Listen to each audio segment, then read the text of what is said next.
Hi, Glenn here, Monster Guitars.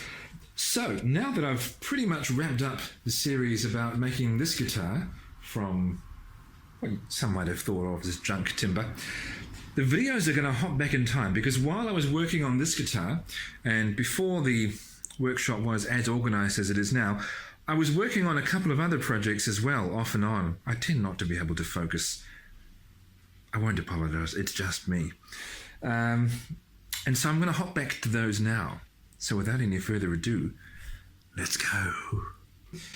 This is probably what I'm looking at right here, and I'll show you in a moment. This is probably the best book matching job that I've ever done. Now, book matching is where you take a piece of wood, like so, you put it across the bandsaw, splitting it down the middle so that you can then open it like a book. And then you put it through the thicknesser. Be careful not to take too much off, because these surfaces are a mirror image. And this is probably the best book matching job that I've ever done. I'll give you a better look. I'll give you a much better look.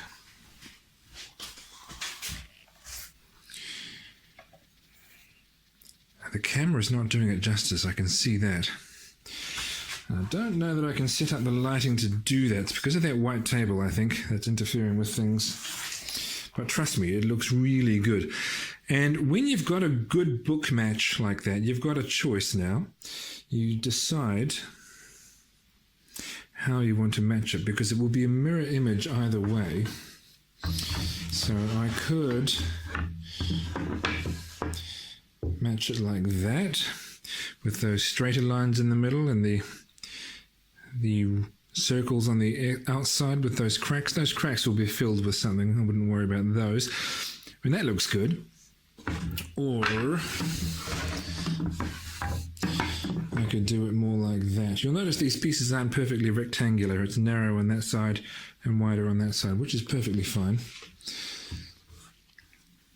Or I could do it like that. Now, I asked a few people what they thought, and I think I probably agreed with what they had to say. This was the preferred option, with the cracks closer to the middle.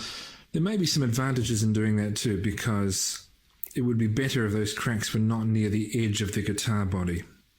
So this could be just, from an engineering perspective, the way to go. But that is quite a good book match. That's very symmetrical looking.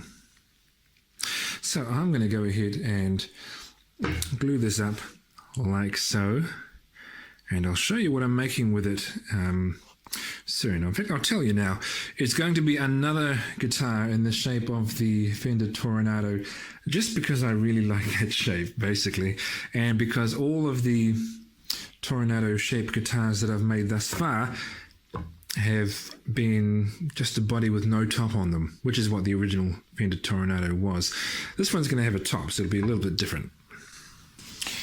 Well, now that I've got a nice piece of wood for the top, I need a decent body. The top will be the most beautiful part of it. The body can be fairly plain, but, well, it'll still be quite nice, I think. I'm going to use some of this recycled totara. I have a huge pile of it. I used it for that guitar made from junk wood in the past.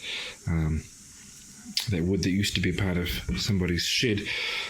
I reckon I could clean up this piece well enough to make a body. Let's find out. Well, as it turns out, I can get a decent body blank out of that rough looking piece of wood. It doesn't look so rough now. So I've thicknessed it and jointed the edges that I want to glue together. And that's the back of the body blank. And so that would be the back of the body. And that fits fine. Jolly good. Okay, I'll go ahead and glue this blank up, cut it out. And I'm not, like back in the day when I was first learning how to use these tools, I was very excited and I showed you every little step, everything I cut out. I'll just jump to the interesting bits these days.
I've routed the control cavity, and you might at this point be thinking, no, you fool, what have you done? You've routed all the way through the body.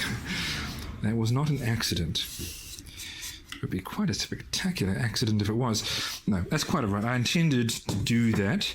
It's going to be covered on the front by the guitar top, and it's going to be covered on the back by, well, the cover.